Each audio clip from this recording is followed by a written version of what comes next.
It's August 3rd, 2024. Happy birthday, Uncle Willie. My name is Phil, and you're listening to The Lip. Here we go again. One more episode of The Lip. This time, a look at a man that I've respected for years. My mother's oldest brother, my Uncle Willie. He's going to be the subject of today's main event. But before we get to that, I've got another one of my original pieces of art that you're looking at right now as the show is going on. I call it Inside Out for obvious reasons. I actually started painting it on the inside and worked my way to the outside. It has a brother piece or sister piece, however you want to put it, called Outside In, where I've actually worked from the outside and worked my way in order to complete the piece of work.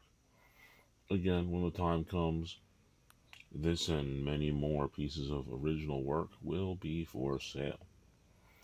But now, we're going to talk just a little bit about the idea of this episode. Turns out that from time to time, it's been a person who I've known or respected's birthday, a family member, and I've decided to do an entire show devoted to that person. I did one in the archives about my Aunt Susan, who happens to be Uncle Willie's wife, earlier, and you'll be able to find that in the archives at Spotify. But right now, it's time for Uncle Willie. His turn, and he definitely deserves it. Can't wait to get into some details about what I've got going on for him. But just like Aunt Susan's show, I didn't write any notes for it. This is just going to be purely me kind of reminiscing on things that have happened in the past, things that I know about the man. It should be a fun and interesting show, and it's one of the best ways I could possibly say happy birthday to somebody who means so much to not just me, but everybody in my entire family. But I also have to recognize a friend of the family and a friend of mine, Patrick Houston, the man behind Zenith Transportations. He will take you anywhere you want to go, and he will take your things anywhere you want to go. He will pick up stuff for you, he will drop stuff off for you. He'll do a little bit of everything. He's a good guy, he's efficient, and he loves his business. And he loves his customers just as much. Trust me, Zenith Transport is a definite thing that you want to give yourself a try if you need any sort of transportations for yourself or for some of your stuff. He'll be able to take you or your things anywhere that you need to go. He's good. He really is. Thinking about it from the perspective of just life in general, I think that this episode is going to be one that's going to should be one of my favorite ones. It really should. Not to say that any of my other ones are less important or less regarded by me, but I think this one will be interesting. I really do. And I can't wait to get into the main event. So, I really don't want to take up too much time messing around with other stuff. So, what I'm going to do is go a little bit more rapidly to get there because I'm kind of excited to do it. So, the very next thing you're going to hear me do is going to be the fill in the blank. Of course, one of the segments that I enjoy doing almost as much as anything that I do on the show. Today's blank that's going to be filled in is as followed.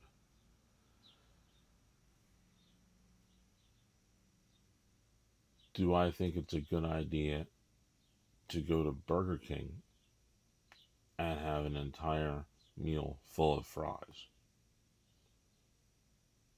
Do I think it's a good idea to go to Burger King and have an entire meal full of fries? The answer is yes. Yes, of all things, because I've always been a big French fry person, and it turns out that one of my favorite things that Burger King has is chicken fries. And most recently, they've come out with mozzarella fries. So you could literally have a meal consisting of mozzarella fries, chicken fries, and french fries. So, once again, the fill in the blank question is going to be, do I think it's a good idea to have an entire meal full of fries at Burger King? And the answer is yes, without doubt, yes. Now it's time to begin the main event. The bell has definitely rung for this one.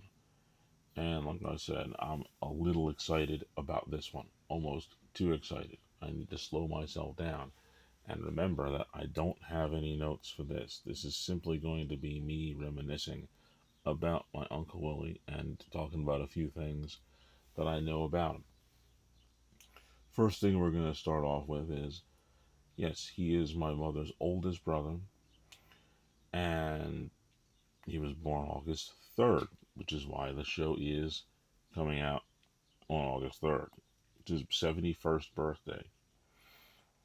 He has been one of the most consistent figures in my entire life. He and his wife, my Aunt Susan, have literally been there from the beginning. And they are my godparents, actually. My Aunt Susan's godmother, Uncle Willie godfather, and that's how it all began. They gave me my very first present, and that present was a Cookie Monster, stuffed Cookie Monster that I had gotten when I was a little kid. Now, to make matters even funnier about presents, wouldn't you know that my birthday is in May? May 5th, in fact. Which, of course, is not far away from Mother's Day. So, technically speaking, my mother's first Mother's Day was just a very short time after I was born. And to make things a little bit more complicated, being a newborn, I had to think of something for Mother's Day within like days. That just complicated my life right out of the chute. I mean, what did I know what Mother's Day was? What do I know what mother is? I mean, I'm just literally days old. I have no idea what's going on. But fortunately for me, Uncle Willie took the opportunity to say, hey, it's your first Mother's Day, and I'm going to get you a present from your son. And he took care of that for me. That's one of the few things that I don't remember what it was, but I do remember that he, in fact, got my mother a Mother's Day present for me a few weeks after I was born.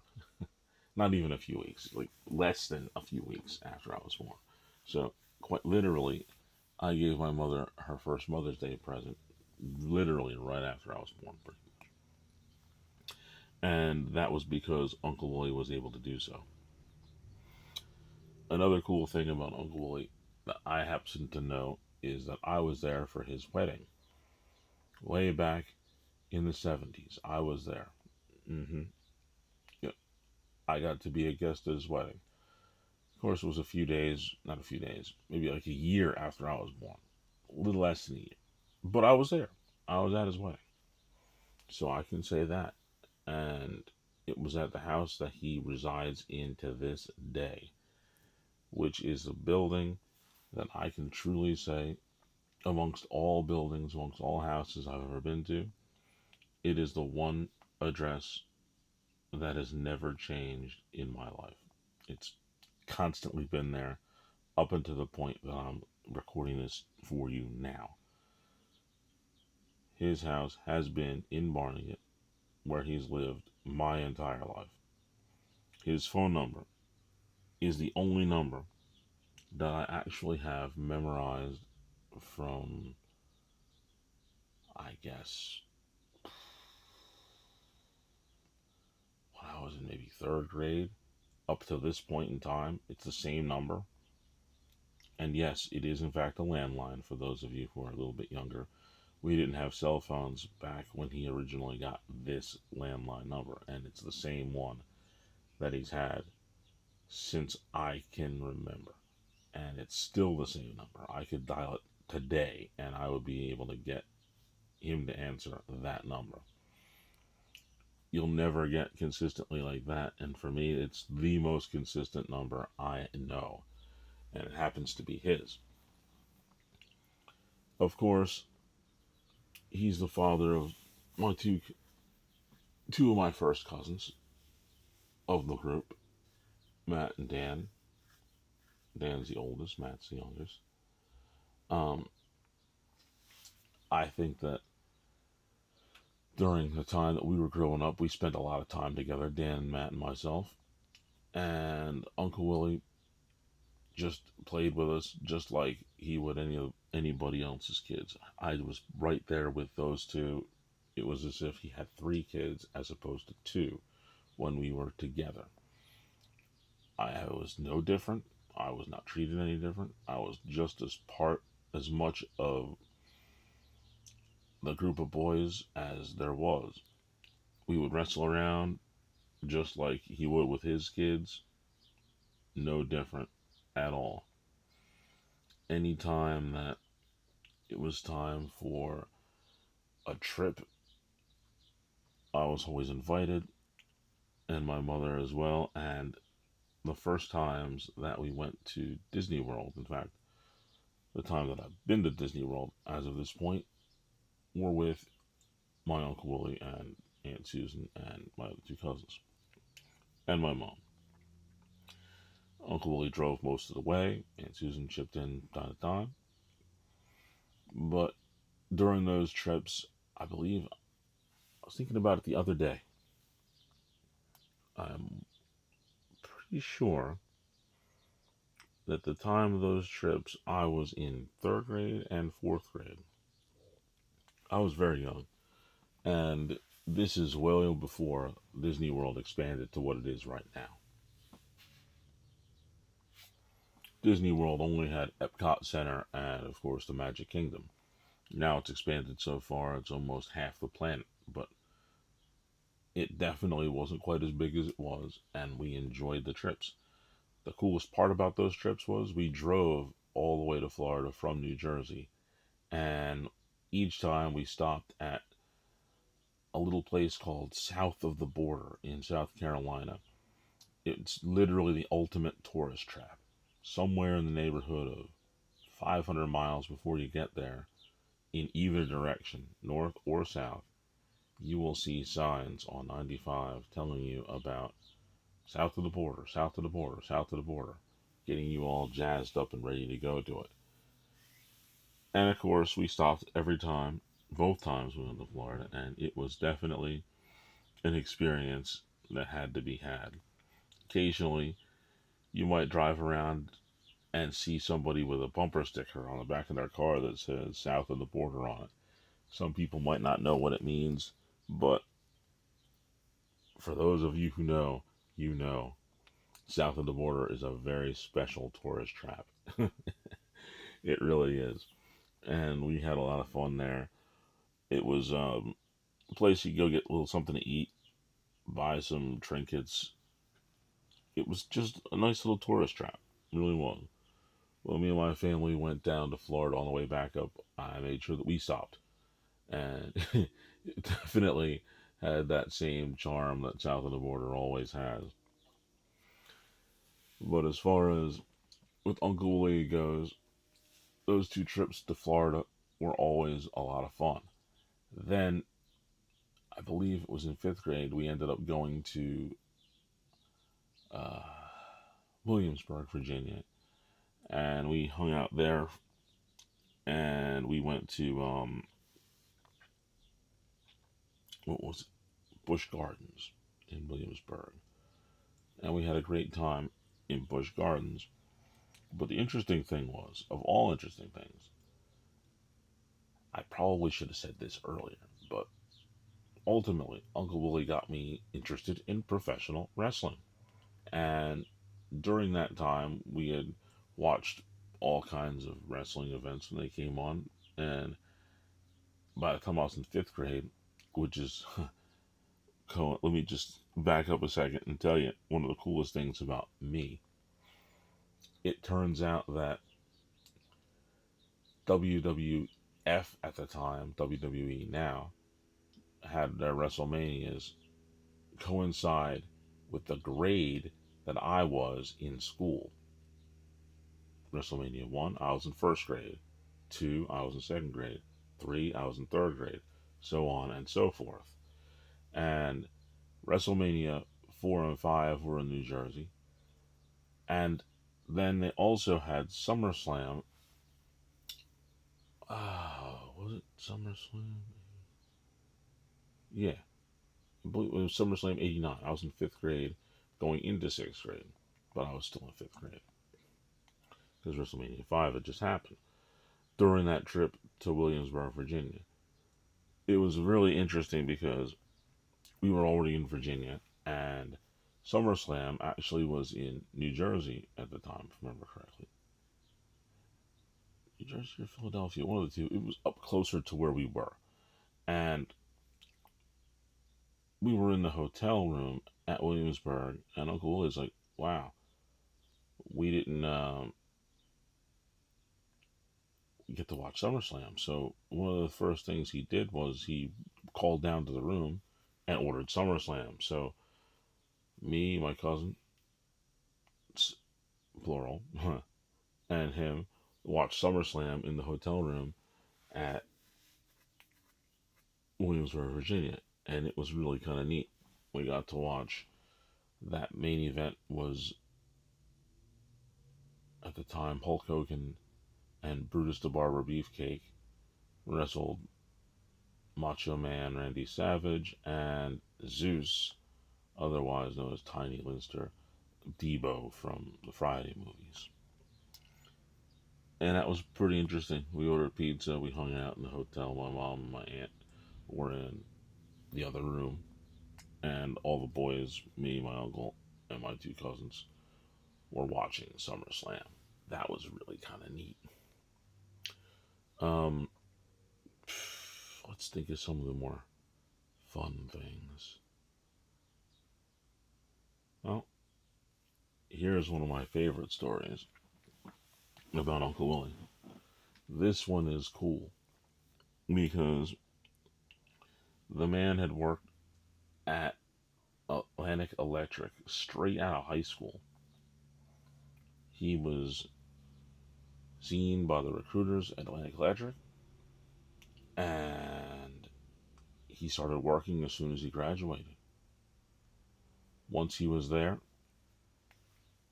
he had a very specific mentality and never, ever, ever called out. Didn't come out sick. 30 years the man worked at this company, Atlantic Electric. Didn't call out. Ended up becoming in a pretty high position before he retired. And my aunt told me a very interesting story about him. This one day, he was so overly sick, but he was trying to go to work. And it so happens my aunt's a nurse, and she saw just how sick he was. And she took his keys and wouldn't let him go in, and essentially called out for him, saying that he was in really bad shape. So the one time that he called out, his wife, who was a nurse, had to call the electric company to let them know that he literally couldn't go in. That is the kind of dedication he had towards Atlantic Electric. And I thought that was one of the most interesting things in the world. All the way through, just that one day. And that was really neat. But another thing about his work, he was also a police officer in the town that we lived in, Barnegat, New Jersey, for about 10 years, simultaneously while he was working at the electric company. He was a police officer and he worked overnights, whereas his day job was clearly working at the electric company. So he was doing both of those two things. And man, a point came after 10 years, he had served for a while as a police officer, and he thought that he was going to make a decision. He was at a crossroads at that point. It's like, what are you going to do? You're going to pursue one or the other. And he had been acting the electric company longer than he was a police officer at that point. So he decided to retire from being a police officer and went all in, like I said, that 30-year career, which he advanced a lot. And he did a whole, after he retired from the police department, I believe it was a while. He worked a while after. I can't remember exactly how many years it was, but it was quite a few. And when he finally retired, he did so and started a new occupation for about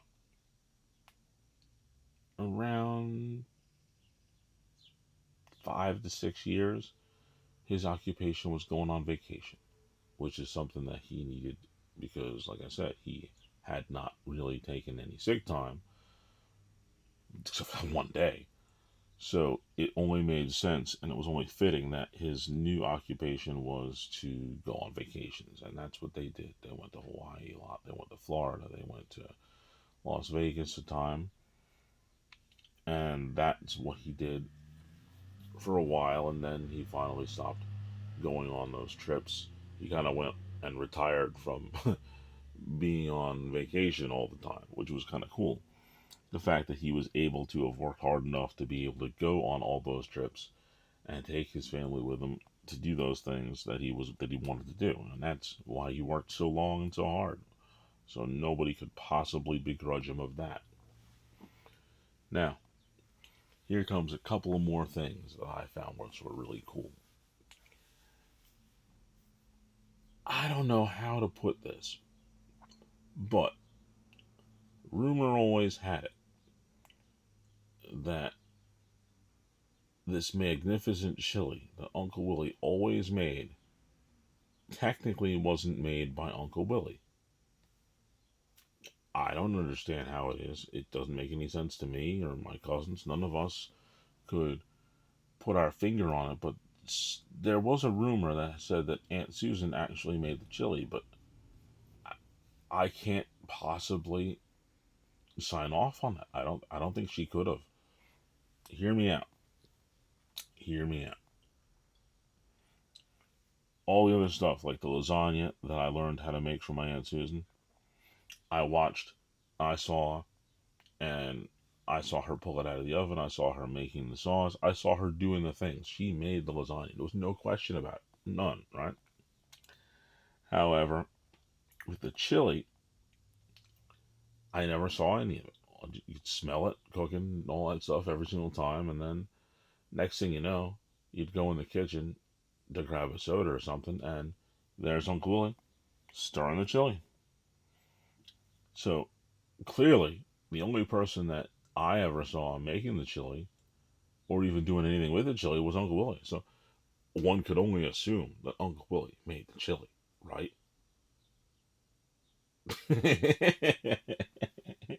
That's my story about the chili, and I'm going to stand on it forever.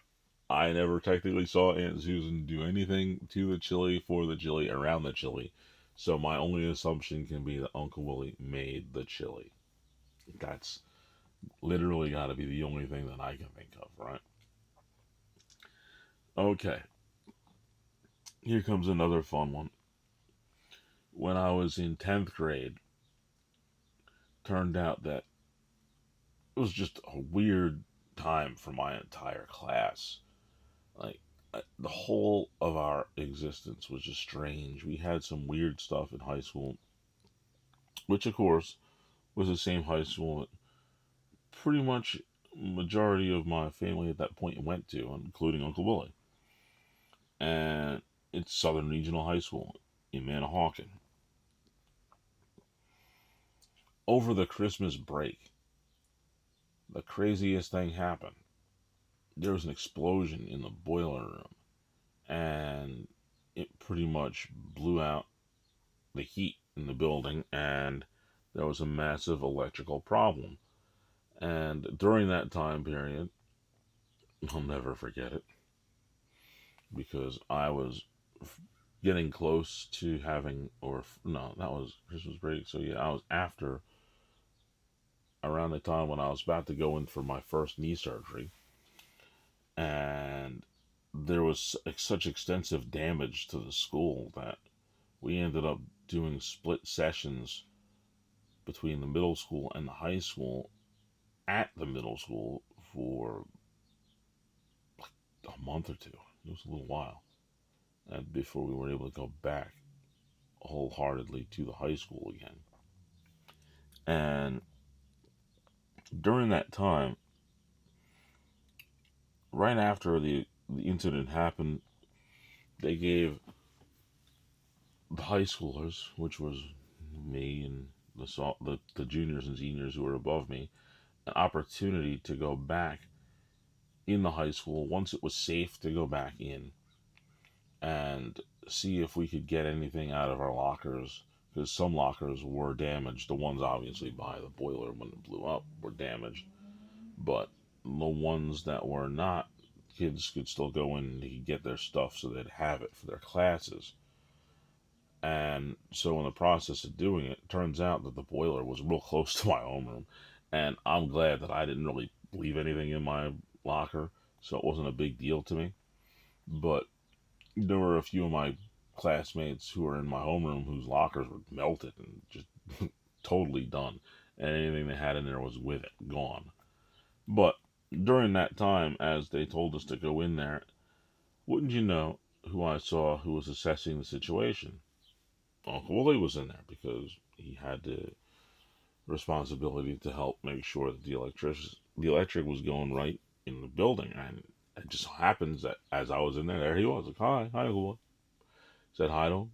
He went back to his thing. I had to go and just pretty much walk around, look at my locker, get the limited things that were in there. I think I might have had a little bit of stuff in there, some papers, and nothing overly important because I kept all my books in my bag. And then we went back to the middle school to start our day. But I thought that was always pretty cool that I just so happened to have crossed him in the middle of him actually doing a major portion of his work, a big time thing that he had to do. That was pretty cool. Another good story that I have is the fact that one of my favorite vehicles that I've owned in my entire life was given to me by my Uncle Willie. And this is the coolest thing in the world. He bought this vehicle brand new when I was in second grade, third grade. I can't remember. That's terrible. But he bought this vehicle brand new. It was an 85 Z28 Camaro with a 350 engine and a 4-barrel carburetor. 5-speed manual transmission. For those of you who don't know, it was a stick shift. Now, he had the vehicle for quite a while before he gave it to me. It was quite a while because my cousin drove it in his junior and senior year, and then he moved on to college, and then the vehicle sat for probably like a year and a half, 2 years, because my cousin graduated in '98, and he went off to college and got a different vehicle. I believe he got his vehicle that summer. So the Camaro had sat for probably, yeah, I was right, at least 2 years. Uncle Willie would go and start it up and moving around because for the most part he was driving his company vehicle back and forth to work and really never drove the Camaro very often after my cousin had been driving it. At that point, he had was thinking about getting rid of it, and it turned out that I had bought a, I think it was an '86 Camaro with a six, yeah, it only had a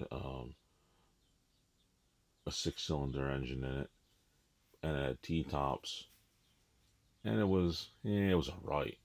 But my uncle gave me his Camaro, which was far and away superior to it. And this vehicle, absolutely magnificent. Every single aspect of it was just incredible. It really was. Of course, it's how I learned how to drive a stick in this Camaro. And man, oh man, oh man, did I love that car. Loved it, loved it, loved it. Unfortunately, in the process of driving it, we're talking the early 2000s, I had not gone to Lincoln Tech yet. I did not fully understand what it was to really handle a car. I'll drive all day, but the inner workings of a vehicle at that time, I didn't know anything about the cars. I knew what it was, I knew what it could do, but I didn't know anything about how to fix them. So I literally had to rely on other people and other things in order to do such. Of course, it turned out that I ended up losing a couple of gears. And I'm like, wow, I don't know what's going on here. Took it to the shop and they said, well, you're going to need to get the first and second gear synchros, which are the things that allow the gear to shift between each spot. Now, I didn't know what that was. I didn't know anything about it. I just knew that they said that there was a problem with my transmission. And I was like, oh no, I can't do anything with this. I just have to part ways with the vehicle. And unfortunately, I did. Now, you have to understand it in context. This is in like 2002. I didn't go to Lincoln Tech until 2009. There's a 7 year difference in there. And in the process of me going to Lincoln Tech and learning about cars and transmissions, I learned that the synchronizers for the transmission to make it shift from one gear to the next were relatively inexpensive, and the job at the time would have cost me about $400 if I let somebody do it. And if I did it, because part and parcel, one of the things that we were able to do at Lincoln Tech was bring our own vehicles to the shop and work on them. We just had to pay for the parts.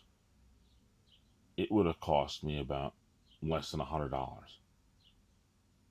And I would have had the full support of everybody in the shop to help me fix it. And I just go crazy thinking about that because I let this classic Z28 go, which could have been either fixed for $400 by somebody else or less than 100 by myself in just parts. Ugh, the tragedy. The absolute tragedy. But at the end of the day, decision had to be made, and it was years before I'd be able to actually do anything to make that effective fix for myself. I wasn't going to be able to do it at the time. that it happened. So I had to just go with what I had to go with. What a nightmare. But it was cool that Uncle Willie chose me to give me that car. Never forget that gray Z28. It's an amazing vehicle. Now, he has another car, kind of like. It's going to be something that is another classic vehicle eventually. And it's really cool, and it just so happens to be something that, as a Chevy guy, I have to admit, not my favorite. But the idea of the vehicle is over the top. It really is. It is essentially his retirement gift to himself. He bought himself a Mustang, but he didn't just buy your run of the mill 5.0 Cobra. No, no, no. He was a connoisseur when he bought this car. And there's no denying it. He bought himself a Saline Mustang. Yeah, this thing is a beast, to say the least. And it's really cool to the point where you're not going to just see these everywhere. You'll see Cobras here and there, and you'll see all kinds of 5.0s running around, but Saline, mm-mm, that's special. It's different. It's so special and so different that I can tell you another story real quick. Me and my mom were driving down the road on 37. Just, I can't remember what day it was, just some random day. And I looked out the window and I saw a car with a sticker on it. And it was a Mustang. And the Mustang said, Saline. I'm like, wow.